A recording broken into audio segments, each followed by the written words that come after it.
Kelihatan, Pak. Mbak, kelihatan. Bisa, Pak. Tanya, oke. Oh iya, belum record sebentar. Ya, jadi hari ini kita akan masuk ke materi baru, ya, yaitu yang disebut dengan hukum Newton, ya, the laws governing motion. Maka dari itu kita akan berkenalan dengan satu komponen fisik yang lain, namanya adalah gaya. Ya. Hari ini kita akan menambahkan gaya ke dalam pergerakan benda. Ya, tuh. Oke, jadi sedikit latar belakang, mungkin sudah pada tahu semua ya, karena namanya ini hukum Newton, maka yang menemukan namanya pasti Newton juga.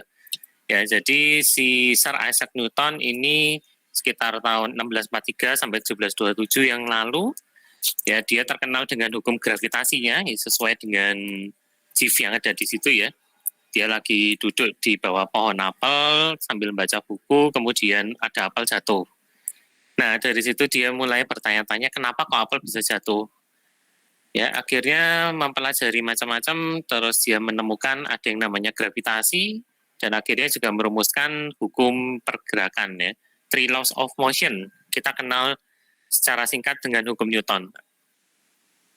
Ya, jadi hukum Newton ini mendeskripsikan pergerakan sebuah benda yang kita alami dalam kehidupan sehari-hari dengan kaitannya terhadap gaya.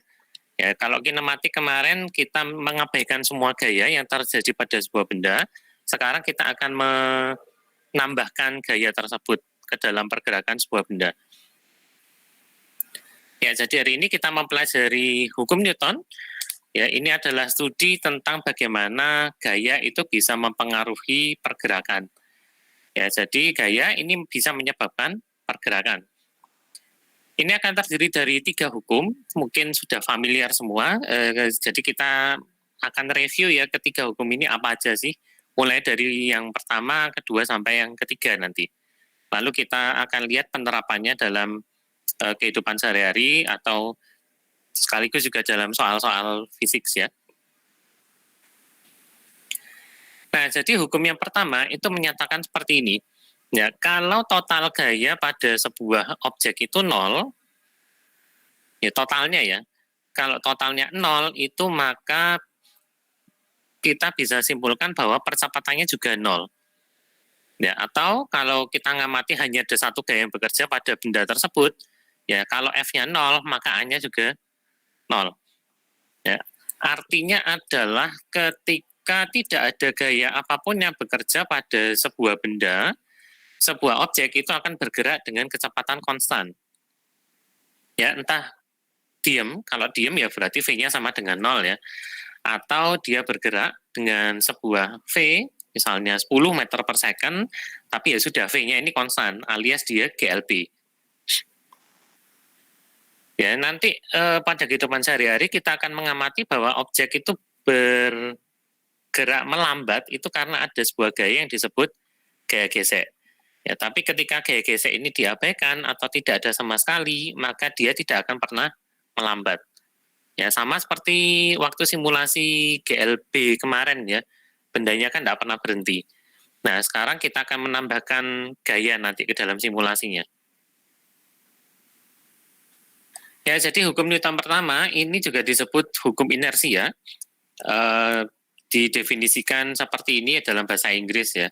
Sebuah body atau sebuah benda, ya katakanlah sebuah benda gitu aja, sebuah benda itu akan tetap diam, ya akan tetap diam atau bergerak dalam garis lurus kecuali bergerak dalam garis lurus dengan kecepatan konstan. Ya, jadi ada 2 kata kunci di sini, ya bergerak dalam garis lurus dan kecepatannya konstan. Kecuali ada gaya yang bekerja pada benda tersebut. Ya, ini definisinya hukum Newton pertama. Ya, jadi benda yang bergerak itu akan terus bergerak kecuali ada gaya yang bekerja pada dirinya. Ya, ini contoh chief sederhana untuk menyatakan hukum Newton pertama ya. Jadi di sini bisa dilihat ada sebuah mobil yang melaju terus kecepatannya konstan. sampai akhirnya ada sebuah gaya yang menghentikan pergerakan mobil tersebut. Ya, makanya dia berhenti. Bahkan di sini digambarkan mobilnya mundur sedikit ya. Mungkin ini tidak terjadi beneran di dunia nyata, tapi ya sudahlah. Ya, intinya mobilnya tiba-tiba berhenti. Ya, walaupun nanti secara hukum Newton ketiga itu sebetulnya akan ada reaksi, ya makanya pengendaranya ini terlempar keluar. Ya, itu gara-gara hukum Newton yang lain. Tapi kita bicara itu nanti aja. Ya, ilustrasi yang bawah idem sih, ada sepeda motor yang jalan, kecepatannya konstan sampai akhirnya dia dihentikan oleh tembok ya atau dinding yang cukup tebal, cukup berat, maka si sepeda motornya ini berhenti dan sekali lagi karena ada hukum Newton ketiga, maka ada reaksi yang dialami oleh si pengendaranya. Ya, itu simpel hukum Newton pertama. Nah, bagaimana kalau ternyata gayanya berubah? Ya, atau ada, bukan gayanya berubah ya, tapi ada nilai gaya, alias F-nya tidak nol. Ya, maka si Newton mendefinisikan hukum keduanya. Kalau ada sejumlah gaya sebesar F pada sebuah objek, itu dikatakan momentumnya berubah. Dan perubahan momentumnya ini sama dengan gaya yang diberikan kepada objek tersebut. Ya, momentum kita bahas lebih lanjut minggu depan, tapi di sini sudah diberi rumus dasarnya dulu. Ya, momentum itu simbolnya adalah P. Ya, jangan tanya kenapa kok bukan M atau M besar mungkin ya. Ini ada alasannya, tapi ya sudahlah. Ya, simbolnya P. P ini adalah definisinya ya massa dikalikan velocity, kalikan percepatannya dia. Nah, kemudian kita tahu bahwa V itu adalah perubahan jarak displacement over time, ya DSDT. Kalau kita amati secara kontinu ya, jadinya turunan. Sementara itu acceleration alias percepatan itu adalah perubahan kecepatan terhadap waktu dv/dt. Ya, maka dari hukum Newton ya dia menyatakan bahwa perubahan momentum itu sama dengan gaya yang diberikan. Maka kita bisa menyebutkan F itu sama dengan perubahan momentum dp over time ya. Perubahan momentum terhadap waktu dp/dt ya, atau delta P per delta T kalau kita ngamatinya hanya secuplik waktu aja ya. Nah, di sini kita dapat P itu kan M kali V. Nah, kita asumsikan M-nya ini tetap untuk saat ini ya, maka kalau P-nya berubah dan M-nya tetap, dapat kita simpulkan bahwa yang berubah pasti V-nya. Ya, maka di sini dp/dt bisa kita ubah menjadi M kali dv/dt.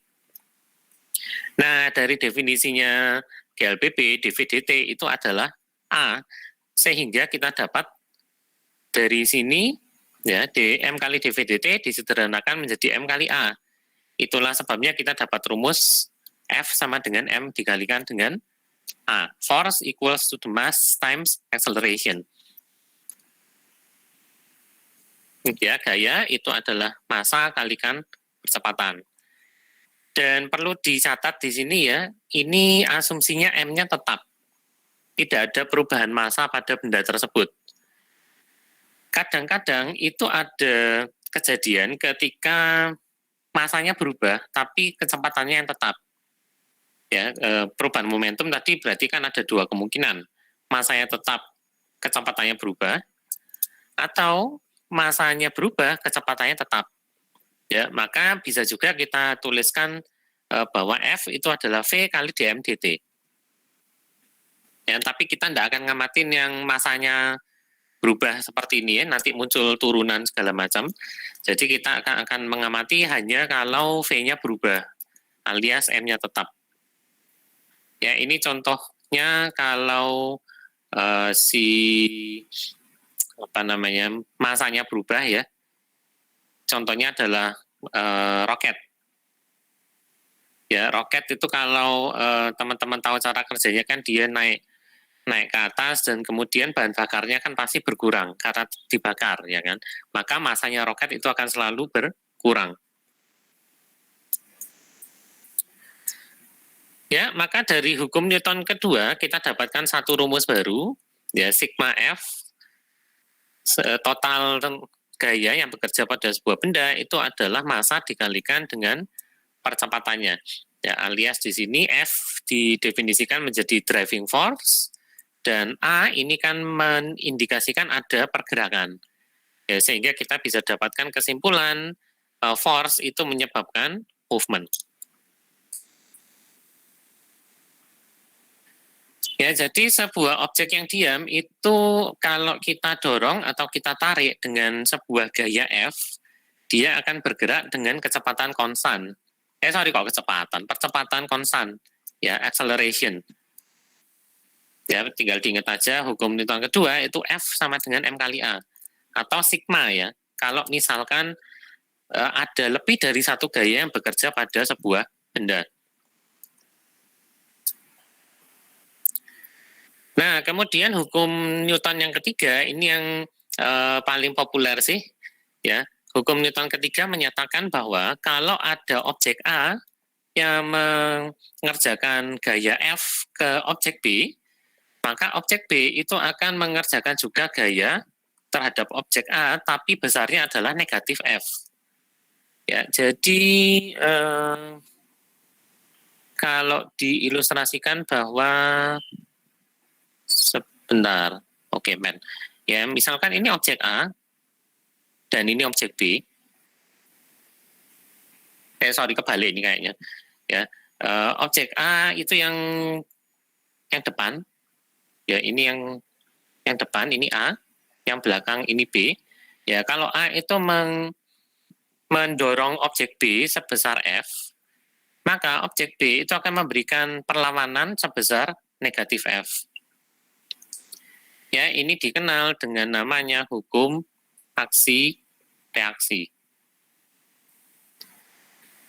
Ya, perlu diperhatikan bahwa kedua gaya ini ya, si F dan negatif F itu kerjanya barengan, ya, terjadi pada waktu yang sama. Dan yang paling penting itu kedua gaya ini diaplikasikan pada objek yang berbeda. Jadi kita tidak bisa jumlahkan. Ya, kalau di hukum Newton kedua tadi kan ada ketentuan bahwa kita bisa menjumlahkan semua gaya, ya kan? Sigma F sama dengan M kali A. Dengan catatan ini dalam satu objek yang sama.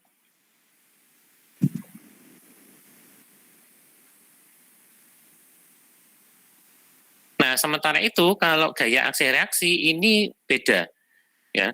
Jadi F itu ini adalah gaya, ya saya bisa beri notasi gini, gaya yang diberikan oleh A kepada B. Ya, jadi ini yang mengalami adalah objek B. Sementara itu negatif F ini adalah gaya yang diberikan oleh B kepada A. Nah, notasinya beda. Jadi kita tidak bisa menjumlahkan kedua gaya ini lalu mengatakan, oh total gayanya 0. Ya, tidak bisa seperti itu. Nah, ini hukum aksi reaksi yang lebih populer ya di hukum Newton ya karena lebih mudah dihafalkan. Ya, definisinya adalah ketika sebuah objek itu mengerjakan sebuah gaya kepada objek kedua, ya maka objek kedua itu akan mengerjakan juga sebuah gaya yang besarnya sama tapi arahnya berlawanan terhadap benda pertama. Ya, jadi karakteristiknya di sini adalah jumlah gayanya, besaran gayanya itu sama persis, tapi arahnya berlawanan. Dan bekerjanya pada dua objek yang berbeda. Ya, dia tidak bekerja pada satu objek yang sama. Ya, tinggal perlu mengingat karakteristiknya ini aja. Untuk hukum Newton yang ketiga, hukum aksi reaksi. Ya, gayanya sama persis, hanya arahnya berbeda. Ya, ilustrasi sedikit biasanya kan hukum aksi reaksi itu bisa digambarkan juga seperti ini. Kalau kita melakukan aksi pada seseorang, ya di sini ilustrasinya adalah mukul atau menarik, maka orang tersebut akan memberikan reaksi biasanya, ya, akan mukul balik atau dorong atau tarik balik. Ya, ini hukum aksi reaksi.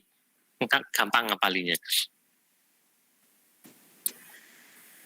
Nah, hukum aksi reaksi ini akan menimbulkan banyak dalam tanda kutip efek samping yang menarik sebetulnya. Ya, kita akan berkenalan dengan sebuah gaya namanya friction alias gaya gesek. Ya, gaya gesek ini akan bekerja ketika ada dua buah benda yang ya bergesekan satu sama lain. Ya, di sini ilustrasikan ada seseorang. Nanti dulu ya, ada orang di sini. Ya, ada orang. Dia berusaha mendorong sebuah kotak kardus ya di atas tanah. Maka kita bisa amati berdasarkan hukum aksi reaksi, ya, ada gaya ke arah kiri. Ini adalah force yang diberikan oleh person kepada box, ya ini notasinya dibalik ya, force on box by person. Maka si kotaknya itu sebetulnya memberikan perlawanan, ya. Dia akan memberikan gaya yang sama besar kepada orang yang mendorong diberikan oleh kotak. Ya, tapi kemudian kita amati, ya mereka berdua itu ada di sebuah lantai, ini lantai kayu mungkin ya. Maka di sini ada dua sistem gaya lain, ya. Kalau kita amati pada si kotaknya dulu, ya. Kalau kita alami pada kotak, karena boxnya ini mengalami gaya ke kiri, maka boxnya ini juga memberikan gaya ke arah kiri kepada lantai, ya, force on floor by box. Dia ke arah kiri. Nah, sesuai dengan hukum aksi reaksi, maka si lantainya itu sebetulnya memberikan gaya yang arahnya berlawanan, ya, ke arah kanan jadinya. Maka di sini yang ke arah kanan itu adalah gaya yang dialami oleh kotak diberikan oleh lantai. Nah, berarti kita ada force on box by person dan force on box by floor. Ini nanti bisa dijumlah sebetulnya. Ya, sebentar lagi kita akan lakukan hal itu, beberapa contoh terkait gaya gesek. Ya, dengan memanfaatkan hukum Newton 2 dan 3. Ya, nanti ada dua macam gaya gesek, ada yang disebut FS, friction static, ya. Ada juga yang dinamakan friction kinetic. Ya, ini ada perbedaannya. Di sini terlanjur dikasih rumusnya dulu, tapi tidak apa-apa. Selain ini kita bahas ini apa toh maksudnya. Ya, dan selain itu kalau kita mengamati personnya ini sebagai sebuah sistem juga, ya, dia memberi gaya ke arah kiri. Ya, tapi kakinya itu sebetulnya memberikan gaya, ya, dia akan menekan ke arah belakang sebetulnya. Ya, ujung kakinya ini ya. Ujung kakinya itu akan menekan ke arah belakang. Maka si lantai itu memberikan gaya yang berlawanan ya ke arah depan. Ya, jadi pada orang ini dia mengalami dua gaya, ya, gaya perlawanan dari box karena dia akan mendorong box berdasarkan hukum aksi reaksi, box yang ngasih gaya perlawanan. Ya, selain itu karena dia menekan lantai, maka si lantai juga memberikan gaya ke sana, ya, ke arah kiri, berlawanan dengan tekanannya kakinya ke belakang. Ya, kombinasi antara gaya gesek dengan gaya hukum Newton 3 aksi reaksi ini juga yang menyebabkan kita bisa berjalan. Ya, jadi kalau nanti teman-teman coba rasakan waktu berjalan, kan ada dua kejadian ya. Yang pertama itu biasanya ujung kaki kita napak dulu di lantai, terus kita akan dorong ke belakang. Ya, kita akan menekan lantainya ke belakang, ya, lantainya akan memberikan reaksi ke depan sehingga badan kita bisa maju sebagian ke arah depan. Nah, setelah itu ada kejadian kedua waktu ini apa ya namanya, tumit ya. Waktu tumitnya itu menapak di lantai, ya itu teman-teman nanti coba rasakan tumit kita kalau menapak di lantai itu akan dorong ke arah depan. Ya, akan dorong ke arah depan. Nah, berdasarkan hukum aksi reaksi, maka lantainya sebetulnya ngasih gaya ke arah belakang juga. Ya, tapi ada satu gaya lagi yang bekerja, yaitu gaya gesek kaki kita dengan lantai. Ya, tergantung permukaan lantai dan apa yang kita pakai di kaki, gaya gesek ini bisa membantu kita untuk supaya tidak tergelincir. Ya, kalau teman-teman pernah berjalan di atas permukaan yang licin, nah itu kan tidak ada gaya geseknya. Ya, sehingga kemungkinan kita tergelincir akan semakin besar.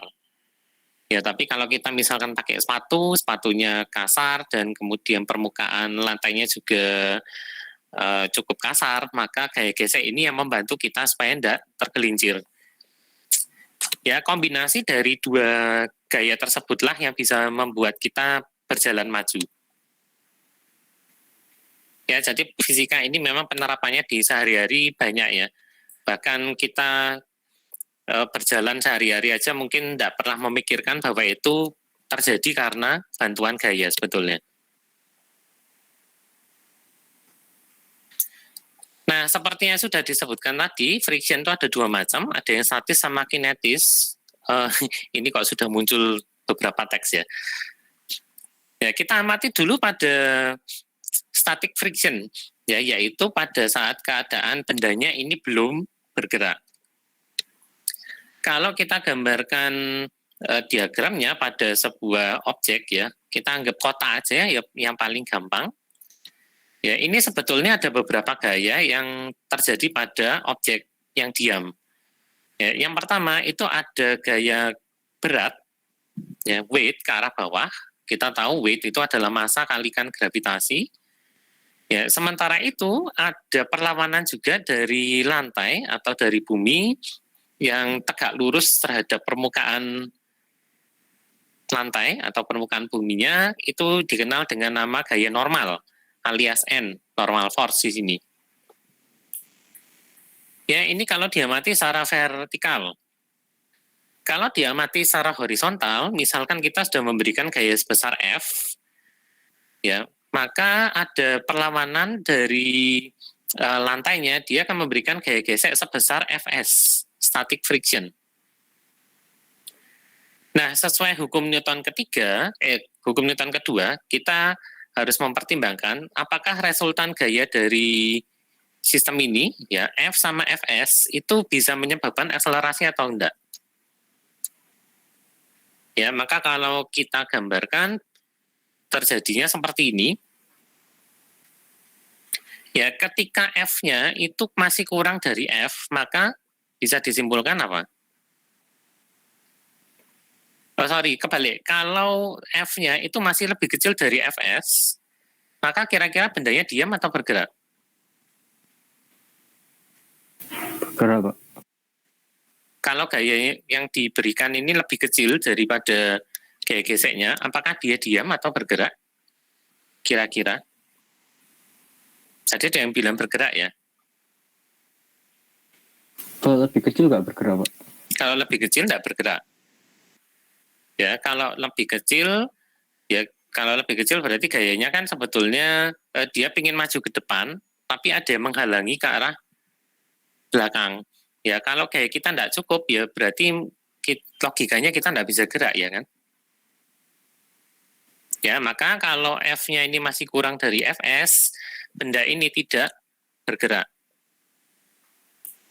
Ya, nanti ada perhitungannya juga. Fs itu adalah yang tadi ya, μs dikalikan N. US ini adalah koefisien gaya gesek statis yang kita gunakan untuk menghitung Fs dulu. Kemudian N ini adalah gaya normal, N sama dengan negatif W, alias M kali G.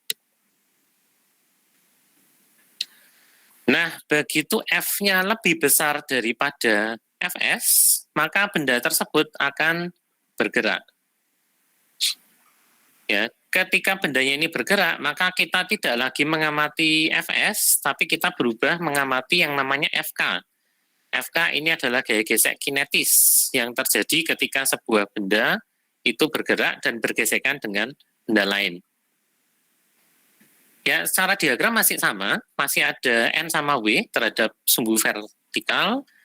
Kemudian secara sumbu horizontal ada F, ya, gaya dorong atau gaya tarik sama aja, pokoknya sebuah gaya, dan ada perlawanan sebesar FK.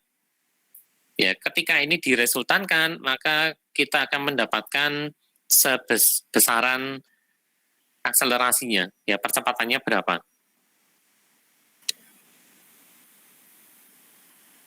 Ya, jadi itu ya, Fs itu adalah gaya gesek ketika bendanya masih diam, lalu Fk itu adalah gaya gesek ketika bendanya sudah bergerak. Ya, ini sekedar ilustrasi grafiknya aja. Jadi ada keadaan statik, ya, ketika F itu dibandingkan dengan gaya gesek, ya, gaya gesek F, ketika dia baru akan bergerak, kalau F-nya kurang dari Fs, dia tidak akan gerak. Tapi ketika F-nya lebih besar, ya, lebih besar dari gaya gesek statis atau Fs, maka bendanya akan bergerak dan kita langsung mengamati Fk. Ya, begitu bendanya bergerak, Fs abaikan, langsung amati Fk-nya. Ya, rumusnya adalah mu k dikalikan n.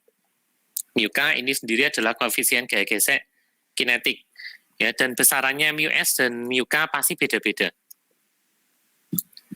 Kemungkinan biasanya sih mu s itu lebih besar dari mu k, ya, tapi ada beberapa objek tertentu yang terjadi sebaliknya.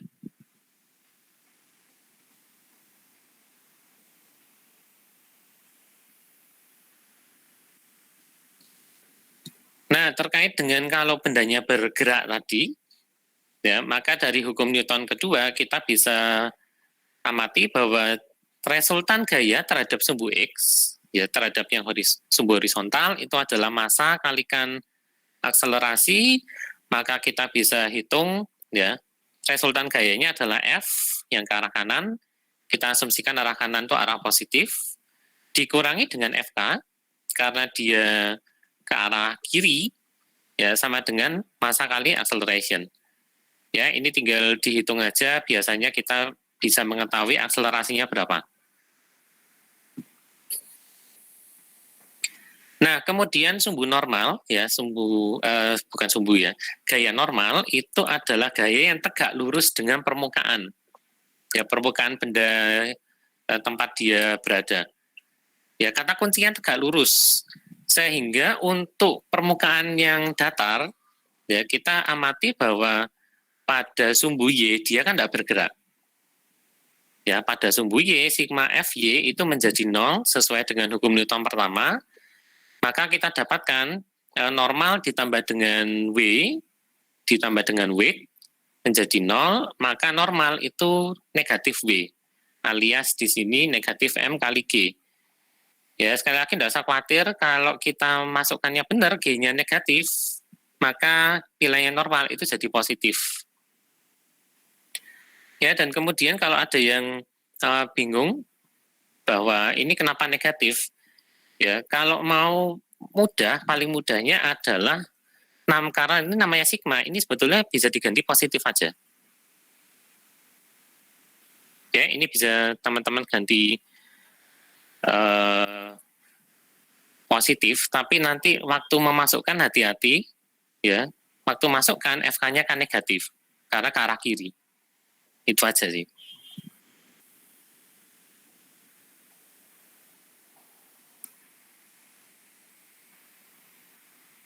Oke, ya, dan sebentar. Kalau kita asumsi sumbu positifnya ke arah atas, tidak masalah sih sebetulnya. Jadi kursor saya mana ya? Tipis banget. Ini asumsinya arah positifnya ke kanan, ya.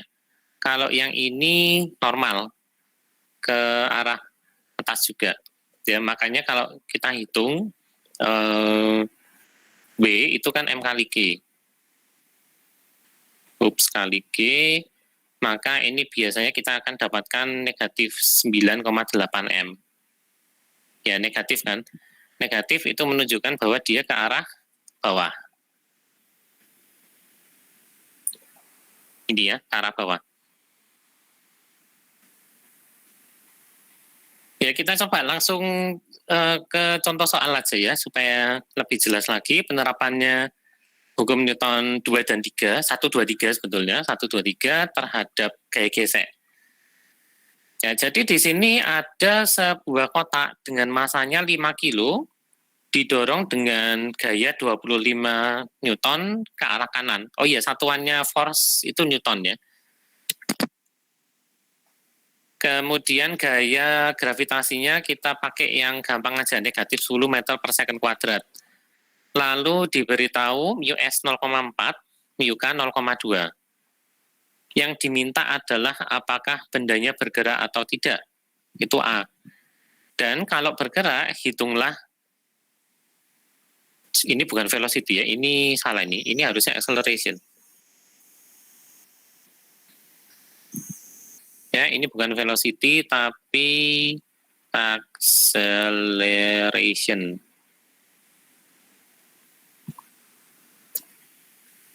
Ya, kita kerjakan yang A dulu. Ya, untuk bisa mengetahui apakah bendanya bergerak atau tidak, kita harus menghitung Fs di sini. Ya, hitung Fs. Fs adalah mu S kalikan N. N-nya belum tahu. Ya, maka silakan dihitung dulu. N adalah negatif W. Ya, di sini disingkat ya. W itu adalah M kali G. Nah, kita tahu masanya 5, terus G-nya min 10, maka W-nya itu negatif 50 Newton. Nah, dari sini, ya dari sini kita tahu N sama dengan negatif W, makanya didapat N itu adalah 50 Newton.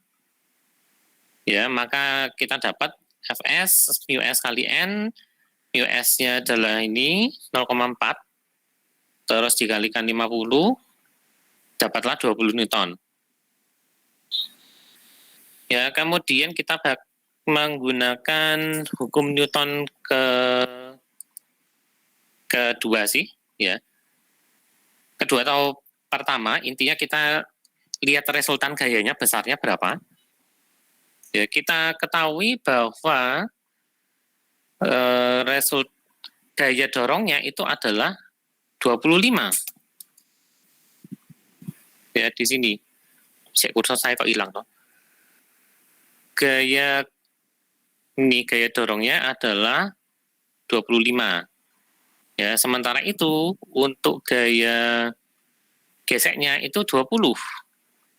Ya, maka kalau kita hitung resultan Ya, kalau kita hitung resultan gayanya itu adalah F ditambahkan dengan Fs. Ya, 25 ditambah negatif 20 karena arahnya ke kiri, ya ini kan arah positif ke kanan. Kemudian di sini itu sebetulnya ada Fs. Ini F. Ya, 25 tambah negatif 20 adalah 5 Newton. Ya, karena dia lebih besar atau sigma F-nya positif. Ya, kalau ini besarannya positif atau F itu lebih besar dari Fs, maka kesimpulannya bendanya bergerak.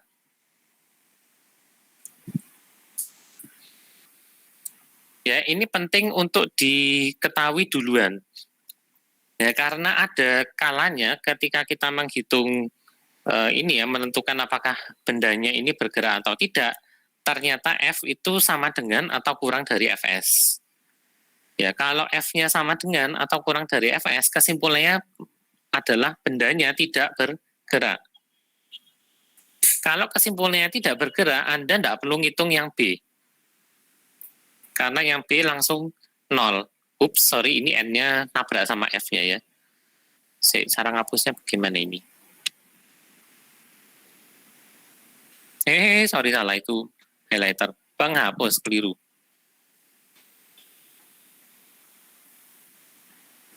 Ya, ini 50 Newton. Nah, kalau diketahui bendanya bergerak, maka kita hitung yang B. Hitung FK-nya dulu. Dengan cara yang sama, ya dengan rumus yang mirip, tapi pakai mu K ya.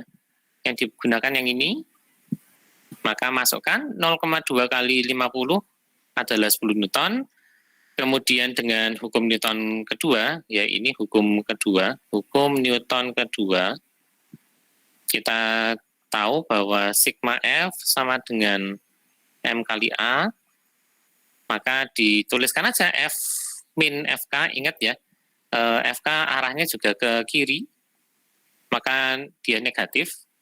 Di sini langsung dituliskan min FK, tidak masalah. Ya, F-nya 25. FK-nya 10 sama dengan masanya 5. Ya, masanya 5, kemudian acceleration-nya tidak tahu. Kita hitung, maka didapatkan ya kita didapatkan bahwa acceleration-nya itu adalah 3 meter per second kuadrat.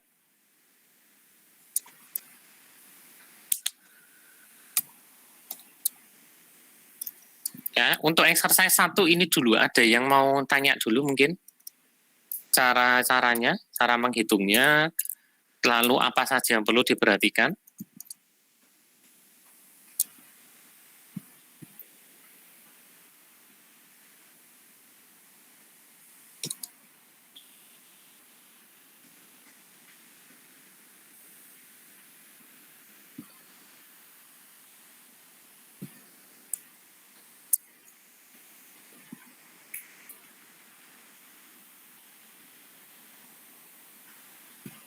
Belum ada ya kelihatannya ya. Oke, kalau belum ada, kita coba lanjut exercise yang berikutnya.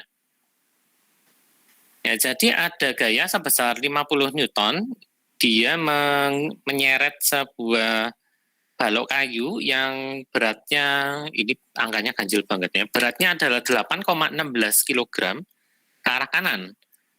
Ya, berapakah akselerasinya kalau gaya geseknya itu 40 Newton?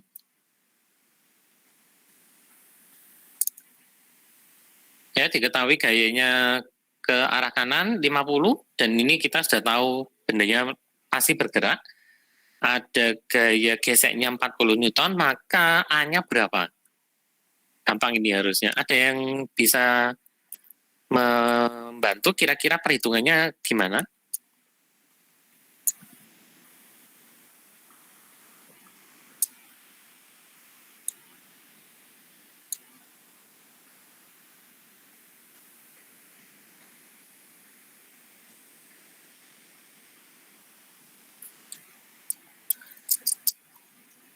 Ya, untuk ini gunakan langsung si hukum Newton kedua,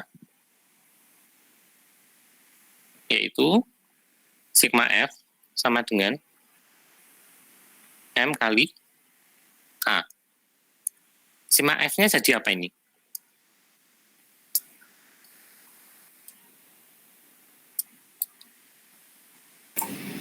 Lima puluh kurangi 40. 50 kurangi 40 sama dengan 10. sama dengan 10. Masanya 8,16. Berarti A-nya dapat sekian ya.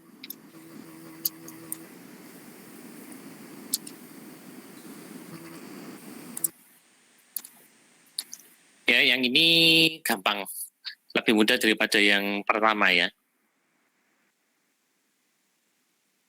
Yang ketiga, katakanlah ada sebuah mobil dengan masanya 2 ton alias 2000 kilo. Ya, dia rusak. Ya, mesinnya macet sehingga harus didorong. Nah, kalau diinginkan bahwa mobilnya ini bergerak dengan akselerasi sebesar 0,5 meter per second kuadrat, berapakah N yang harus diberikan? Dengan asumsi tidak ada gaya gesek. Sebetulnya tidak mungkin sih, tapi kalau ini diasumsi tidak ada gaya gesek, ya jadinya gampang juga. FK-nya 0. Ya, FK-nya 0, kita hitung masanya 2000 kalikan 0,05, ya dapat 100. FK-nya 0, jadi gaya dorongnya yang diperlukan adalah kira-kira 100 Newton. Ya, kalau ada gaya gesek ya tinggal masukkan aja sih. Di sini miukanya tidak ada. Ya, ada asumsi asumsi yang sebetulnya tidak realistis juga sih, karena kalau kita amati di jalan-jalan itu kan pasti kasar banget ya. Seharusnya ada gaya gesek di sana. Ya, tapi di sini disederhanakan tidak ada gaya gesek sama sekali, sehingga ya sudah langsung. Ya, exercise 2 sama 3 ini kelihatannya lebih simpel dibandingkan 1. Jadi saya lompat langsung ya ke 4.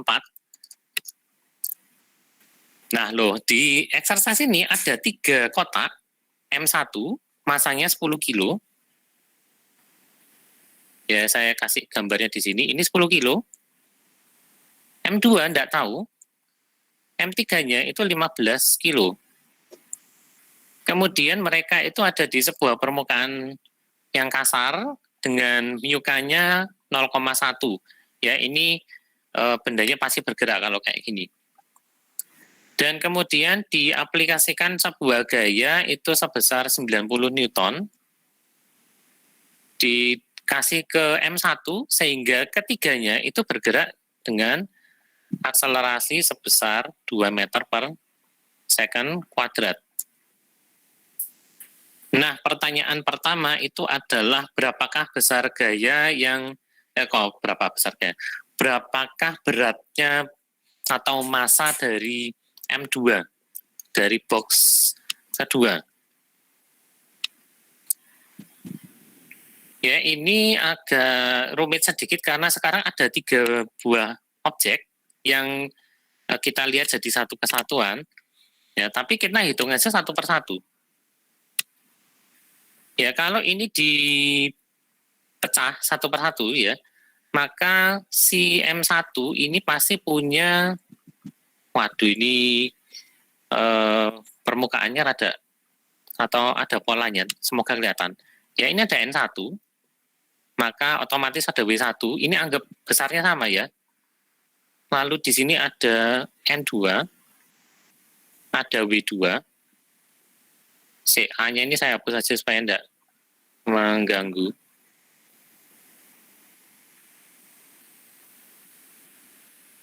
Lalu pada box 3 itu juga ada N3 dan ke bawah ada W3. Ya, setelah itu pada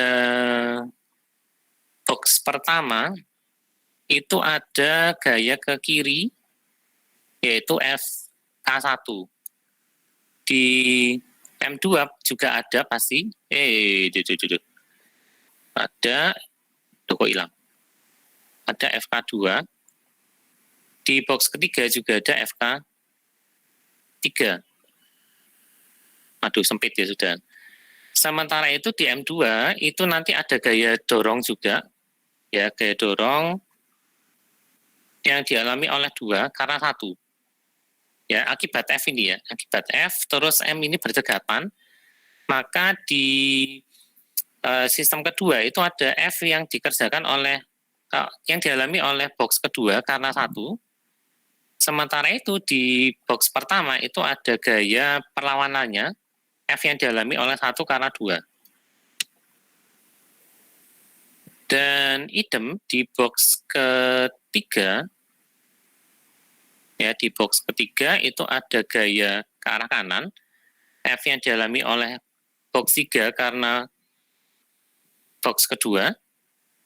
Dan di M2 itu dia mengalami juga gaya perlawanan, ya hukum Newton ketiga, F yang dialami oleh 2 karena 3. Ya, ini saya tidak taruh di tempat yang sama, nanti tidak kelihatan. Ya, tapi aslinya ini kan gaya kan bisa kita geser-geser. Sorry kok gaya, vektor ya. Vektor kan kita bisa geser-geser tanpa mengubah nilainya. Nah, dari sini kita perhatikan satu kesatuan dulu, ya.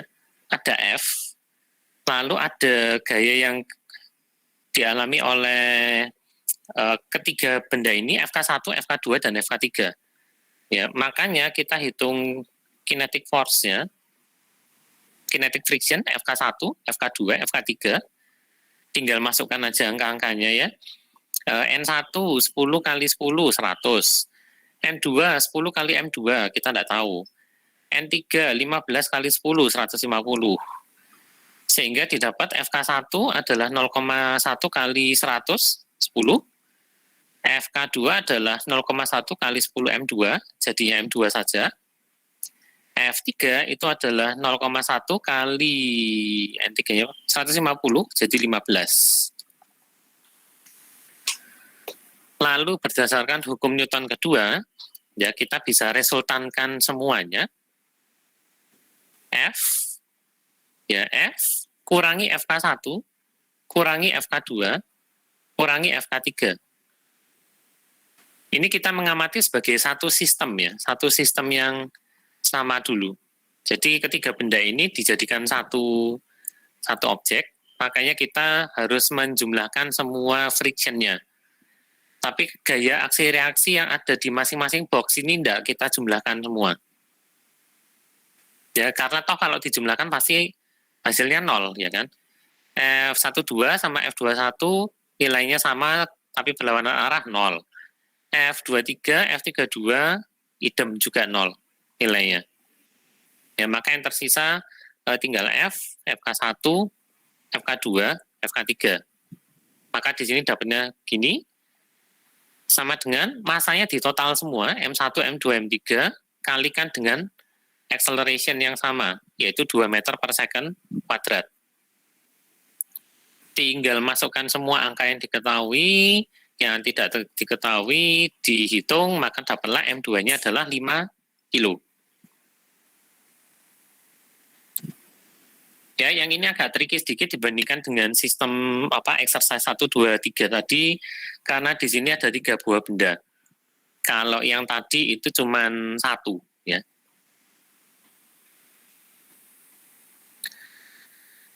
Nah, sementara itu untuk gaya dorong yang diberikan oleh box 2 ke box 3, ya, kalau notasi saya tadi berarti F32, di sini notasinya dibalik ya. Ini adalah gaya dorong oleh box 2 dari ke box 3. Kalau notasi saya terbalik, yang dialami oleh box 3, ya ini berarti F on box 3, off box 2, kebalik ini. Ya, tapi amatilah F32 di sini, notasinya adalah F23 di sini.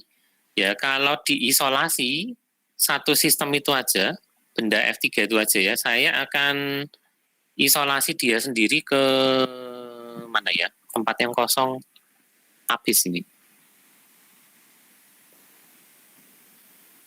Ya, sini deh. Ya, saya kecilkan M3-nya ya. Misalkan ini M3, saya taruh sini aja. M3, kalau tadi kita isolasi gayanya yang bekerja pada kotak ketiga, itu ada F32, atau kalau saya ngikut notasinya yang di bawah adalah F23. Ya, F yang diberikan oleh 2 kepada box 3, sama ada gaya gesek FK3 sendiri.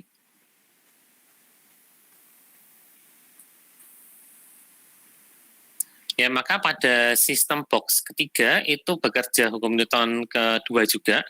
Ya, total gaya yang bekerja pada F3 itu ya M3 kalikan A. Mepet ini. Ya, total gaya yang bekerja pada box ketiga itu adalah gaya masanya box ketiga kalikan akselerasinya. Maka ya sudah, kita masukkan aja F23 dikurangi FK3, FK3-nya dipindah ke kanan jadi positif. Ya, M3-nya adalah 15, akselerasinya 2. Ya, 15 2. FK3-nya kita dapat 15, maka gaya yang diberikan oleh box 2 kepada box 3 itu besarnya adalah ini 45 Newton.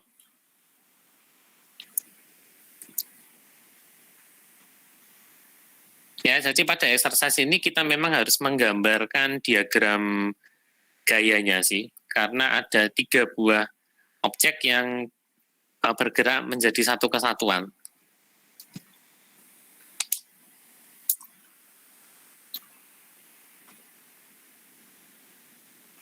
Ya, ada pertanyaan sampai sini?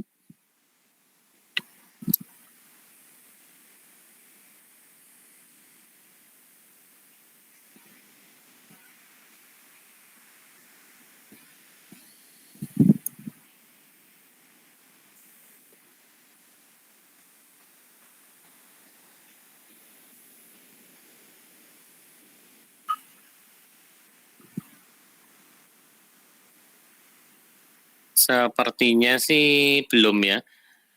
Ya, kalau memang nanti ada pertanyaan nyusul, enggak masalah ya, nanti tanyakan di grup chat seperti biasanya. Kemudian minggu depan itu nanti saya akan riliskan soal-soal latihan untuk dikerjakan secara mandiri. Ya, soal-soal latihan sekalian persiapan buat UTS. Ya, itu ada banyak soal mulai dari kinematika sendiri, kemudian ada ya ini ya, ada gaya, terus minggu depan juga ada momentum. Kemudian soal-soal UTS dari semester-semester lalu juga akan diberikan. Jadi teman-teman bisa punya bayangan nanti UTS-nya kira-kira seperti apa. Ya, yang jelas bocoran sedikit soal UTS itu kira-kira enggak udah yang exercise 2 sama 3 ya, enggak terlalu sependek ini. Nanti kemungkinannya adalah nomor 1 ini. Ya, cek apakah benda bergerak atau tidak. Kemudian B itu langsung ditulis calculate acceleration-nya berapa tanpa ada petunjuk bahwa bendanya itu bergerak atau tidak. Ya, jadi hati-hati sedikit dengan tipe soal yang seperti ini, yang exercise 1. Ya, kalau ada soal A dulu, cek apakah bendanya bergerak atau tidak, atau bahkan tidak ada ya. Bisa jadi kadang-kadang nanti soal A ini malah tidak ada. Langsung teman-teman disuruh minta berapakah akselerasinya. Ya, hati-hati kalau pertanyaannya seperti itu, jangan terburu-buru ke langkah B. Ya, tetap harus mengerjakan yang A duluan. Ya, jadi langkah pertama yang perlu dilakukan kalau ketemu soal-soal macam begini itu adalah, mau saya di mana ya? Oh, di situ. Ya, langkah pertama adalah tentukan benda itu bergerak atau tidak.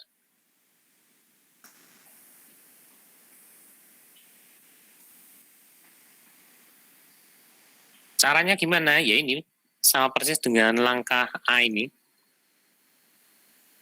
Ya, ini adalah langkah A. Harus tentukan dulu bendanya bergerak atau tidak. Kalau bendanya bergerak, baru boleh lanjut ke B. Ya, jadi dari A, ini baru boleh ke B kalau dia bergerak. Silakan dihitung pakai FK, kemudian masukkan hukum Newton 2, sigma F sama dengan MA, dapat A-nya. Kalau ternyata bendanya tidak bergerak, berhenti sampai di A. Dan teman-teman bisa langsung tulis, karena benda diam, maka akselerasi sama dengan 0 meter per second kuadrat. Sudah. Ya, jangan malah dihitung. Kalau dihitung, keliru nanti. Ya, hati-hati sedikit ya untuk soal friction. Kita harus tahu dulu bendanya bergerak apa enggak.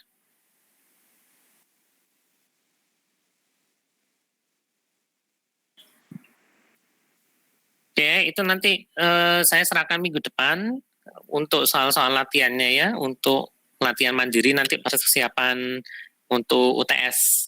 Ya, UTS, cara kerja UTS mungkin saya bahas minggu depan sekalian deh. Ya, setelah bahas momentum, lalu sebelum masuk Unity kita bahas UTS bentar ya.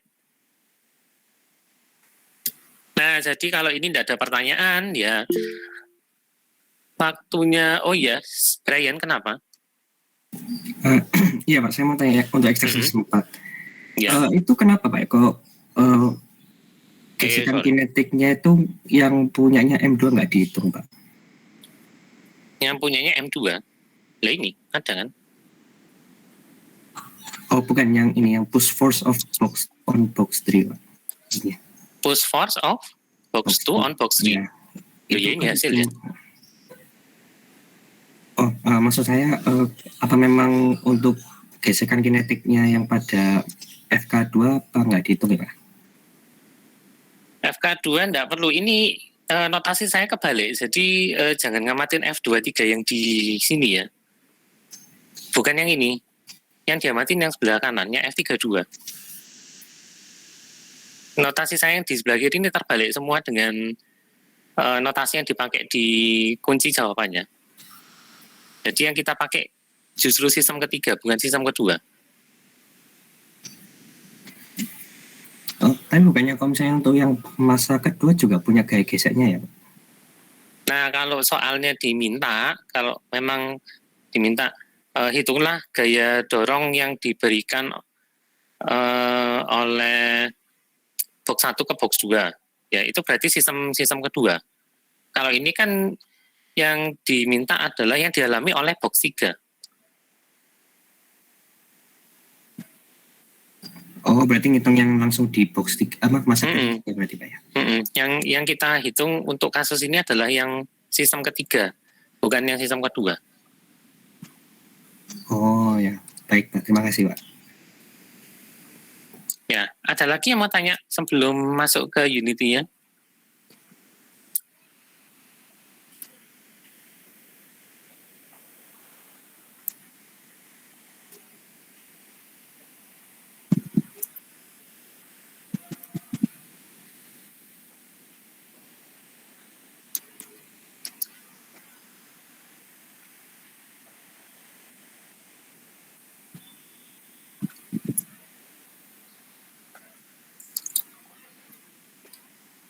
Ya, nanti kalau memang ada yang baru terpikir bisa tanya nanti ya.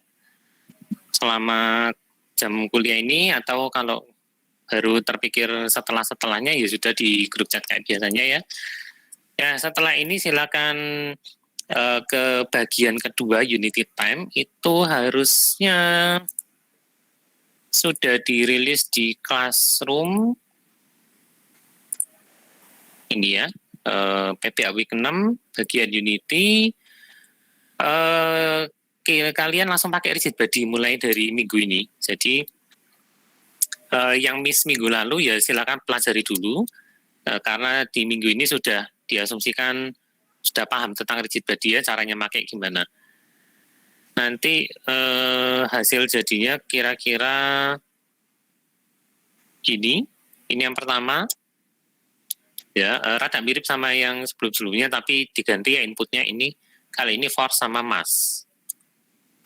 Terus ada friction juga, tapi yang friction mungkin agak lucu sedikit ya, karena sebetulnya dia ndak bergesekan secara visual dengan sebuah objek. Kalau mau boleh ditambahin, sebentar. Jangan ditambahin dulu deh, karena kalau ditambahin sesuatu, misalkan ditambahin tanah kan ya aneh juga toh. Ini mobilnya masalahnya dari atas. Ya asumsikan aja gini, asumsikan aja bahwa si kota yang biru ini adalah jalan. Ya kita akan lihat dari atas, berarti mobilnya ini bergesekan dengan jalan, gitu aja. Ya seperti biasa, nanti silakan live dari Meet-nya sini dulu. Kalau ada pertanyaan terkait dengan Unity-nya boleh join lagi.